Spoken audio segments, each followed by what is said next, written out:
Hi, welcome back to Nursery Bonsai. Just want to give you a little update on the greenhouse. We're obviously getting very close now to moving all this back outside.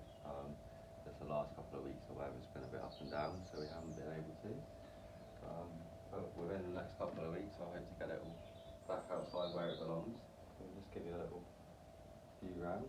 See those blue seeders that we potted up the air layers? All looking very good still, nice and healthy. Just got to obviously give them probably the most of this year just to settle down now before we do anything to them. This is the original plant that they came from. I kind of unpicked the nursery stock full.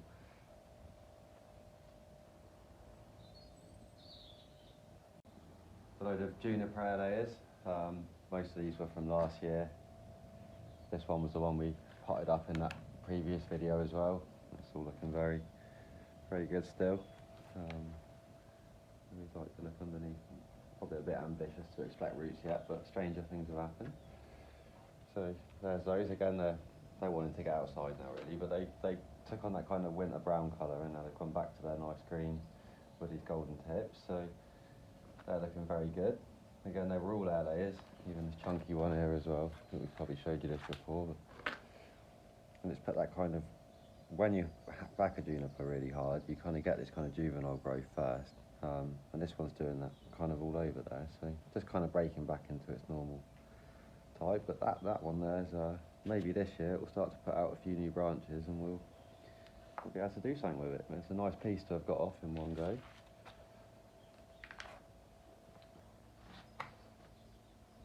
So yeah, we got another collection of little things kind of out the garden. There's a calicarpa that I done previously in that other video. It's got a few new buds now starting to appear, so we'll be able to maybe prune that back to where we definitely want it, and then start developing some new branches. Kind of a nice clump looking thing. A couple of conkers that I've been kind of working around in the garden for a couple of years. They've been cut back and sort of left in the ground. I thought I'd best dig them up and see what the roots are looking like. But we'll have a little go at them. Obviously the leaves aren't very suitable for bonsai, but I'd like to have one that has flowers one day. Some golden elms here. One of these I did start getting quite close to being a little kind of small bonsai, but then as time went on, you can see this kind of inverse taper happened. So I'm going to air layer the top of this off one last time. All these are air layers off this little thing, which was originally a cutting. And then we'll start again, maybe down here, where there's something interesting, and maybe just make this into a broom style one, but we might stick that in the ground and just bulk it up now. But I really like the golden elm.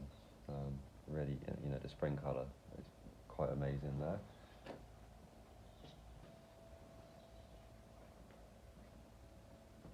You see all this is starting to wake up now. They're all looking very healthy. Pretty much everything's got a bud on it. The oaks, obviously, I'm just waiting for them now to start doing something. They obviously a little bit later on. These English elms here, they're on their second year. I've had them collected, so I want to kind of take some air layers off them next, and then start working on what we've got from the original plants, and then obviously the air layers will be a lot easier to work with. So everything's kind of waking up there. Just a quick look around there.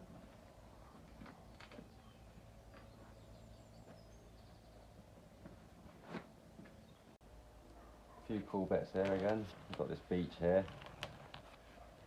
I just made a new leader for that last year. I actually really like how it comes over there. It's healing really well as well. So that's something we'll maybe do a next little bit with. Do something with these branches. We'll get rid of a few. There's a little hornbeam there waking up as well. Again, these were just really kind of practicing developing new leaders and making it look convincing. So you can see there that one's kind of cool as well. We're on the kind of fourth little stage there. This little sycamore, something that most people aren't too bothered about in the bonsai world, but I do like mucking about with these. It's quite a cool little shape. It's only obviously a couple of years old. It's nothing really amazing. Just behind that, all these calicarpa cuttings waking up. These I bent with sticks, just gently, sort of nursed them round. Like I say, they're a bit brittle, so they don't like bending too much, but I'm going to probably pop these in the ground where we can and kind of just bulk them up a bit. These are the white pines that we potted up probably 3 weeks, a month ago. you can see they're looking quite good. The candles are moved there. They've chased the light a bit as well, so they've not gone floppy, or you know, they don't look stressed out as such. You've got these little red bits here, maybe the flowers coming out there. But they're looking quite promising, really. You know, we were pretty hands-on with these. Like I say, it's not just one we've got there. There's 3, and they're all looking roughly the same. So I can consider that maybe a little bit more than luck. And we've got them off to a good start. You know, potentially being able to do something with the root systems they've got. Like I say, these garden centre plants are a gamble. Some more kind of not so favourable species for bonsai, but again, I like kind of playing around with these. And I was really chuffed to find these two. These kind of like the ornamental Norway maple with a dark leaf. This one really is a really dark leaf when it kind of hardens off the foliage. And this one remains quite how it is there, that kind of crimsony, sort of wishy-washy colour. But these are actually seedlings, you know. A lot of the plants that these come from around here are grafted onto another rootstock, and you never kind of get the true seedling. But these I've got both, like I say, founder seedlings on their own roots, so we'll have a muck around with these at some point. The leaf size is a bit of an issue, but obviously it will come down if you use a few techniques and kind of restrict it in a pot over time. But yeah, something there to play with.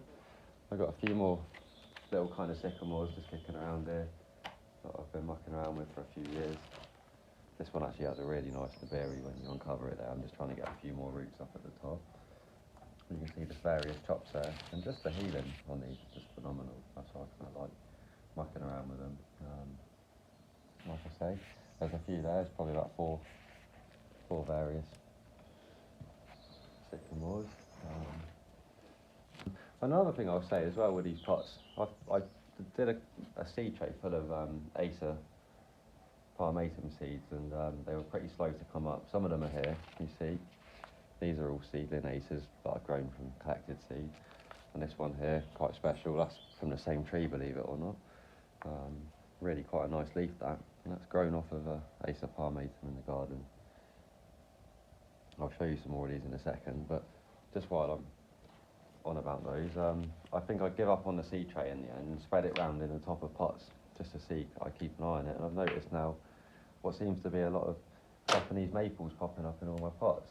So it was worth kind of top dressing the pots up with it, and I'll just pick them out as time goes on. Now this is clearly a field maple here, but these, like I say, these other ones, and even in this little redwood pot that I've grown, that's a redwood I've grown from seed.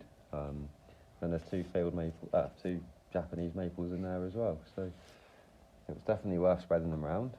So back to these oak trees as well. I have a couple of oak trees there. This I think is more like an English oak, obviously.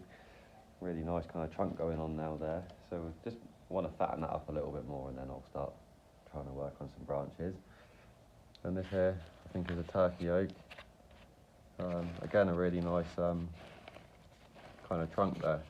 That was growing on a piece of concrete, and then found its way down into a crack in the concrete where some debris had built up, so it kind of made a nice flat base again. And just while we're here on these Japanese maples, I'll show you a few other seedling ones I've got out the garden. There's another, look at that leaf, all off the same tree as these, just a variation, because there's a few maples in the garden. You get all these different types. So there's that one, and then we've got that one very similar to the previous year's ones there.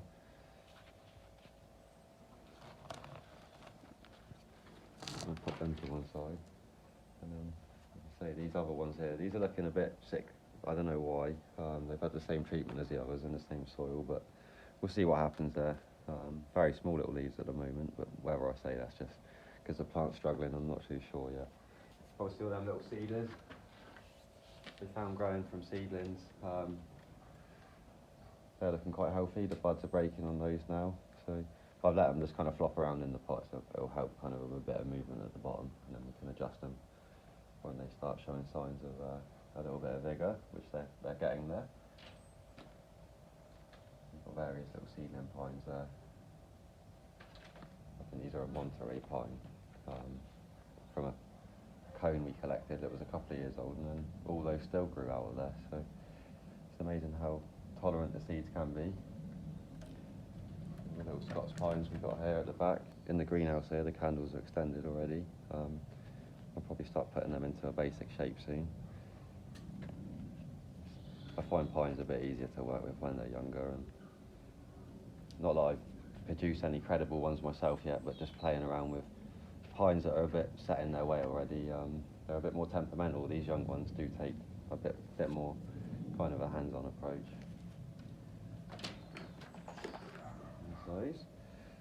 So there's this Euronymous spindleberry I managed to collect from a piece of land we cleared. That's really quite cool, that. The base is, for a collected tree, it's really nice. It looks like it's almost been worked on. I want to maybe do an air layer and get another half of this, so I did leave it a bit longer, and it's got buds all over. Down here, these are all kind of just root cuttings off of a field maple, a larger one I dug out, so we'll just see what happens with them. I've got some over there I'll show you that are all budding out, so it does work rather well. These were root cuttings off of that Euronymous here as well. You can see there's a massive lump there, so they've worked really well as well. Just have to see where we go, you know. We could get the Dremel and do some mad carving in the ends maybe, and make something unusual out of that. We'll see where that goes. This little section as well is kind of a little nursery for just cuttings and things. I've got loads of variegated box there. I think they'll be, probably by midsummer, they'll be wanting to come out of this pot. They're a little bit slow to get going, but they'll sit there for ages. But there's a whole pot of fuchsias where I cut one back in autumn, stuck them in there. You can see they're doing something now. No roots from the bottom, but you can tell by these buds they're doing something. We've got that stump that we collected as well. You can see it had a few flowers. It's leafing out now, so we'll be able to, as soon as this hardens off, we'll try an air layer. I might just air layer a big piece off of it, then work on the air layer into separate pieces, just so we can start doing something with the trunk. This huge wisteria stump that got knocked over by a digger last year when we were clearing another garden. We were lifting out a big Japanese bridge that went over a pond to be moved to his new garden, and this was obviously a casualty of that process. But I just potted it up in a big bag of sphagnum moss, and even on this main trunk now I see new shoots everywhere, so a lot of it has died back, but there's going to be something good to work with there, and this main trunk is definitely alive still, so that's the key thing here. But this will be going back to its new home soon, and I think he'll be very pleased. In the previous video, where we had pruned a golden elm, we cut some branches off, and they were a bit late in the year for hardwood cuttings really, but as a chance we cut them off, stuck them in a pot. We've done a few of these as well. Done it in like I say, a little previous video for them, and they're showing some signs of life now, so we'll see how that goes. I've had these before where they do bud out of the hardwood and then still fail, so these, like I say, these were late on, they were covered in flowers, we picked the flowers off, just because it was going to go in the bin otherwise, and maybe we're going to be rewarded there for that little effort. A few other collected stumps I've got here. This is a sloe, so you obviously see that nice white early blossom. This looks like it's doing really well, and it's actually got some shape to it, and not just straight and, you know, boring. But we might reduce it lower yet, but who knows, I might keep this big because it's a nice shape and it's absolutely chocker with buds. I think the key with this was sealing off these cuts. You know, there's been no drying out, no dye back, and it's just trying to bud straight off the cutted areas as well, so really promising that. There's a crab apple here as well, a really nice trunk. And just look at how many shoots we've got coming off of that. So there'll be plenty of choices of where we go with this. You can see it's covered in them. I'll probably turn that now so we get a bit of sun onto that trunk at some point, and then it will hopefully throw a few more buds out of there. This is a large field maple. I dug out the hedgerow here. Again, I'd air layered the top of this previously, and I thought, well, we'll have a go at digging it out. It was kind of between some concrete and a hedge and some bamboo and stuff, so you could imagine getting in there. But looks promising. There's a few shoots on there. Well, thanks for watching. I hope you enjoyed that. Like I say, we just wanted to give you kind of a little look round as spring kind of gets into the full swing of it. You know, because you kind of, the spring colours and the kind of freshness of the leaves, you know, you'll miss out on in a few weeks. So yeah, hope you enjoyed it, and we'll see you again soon.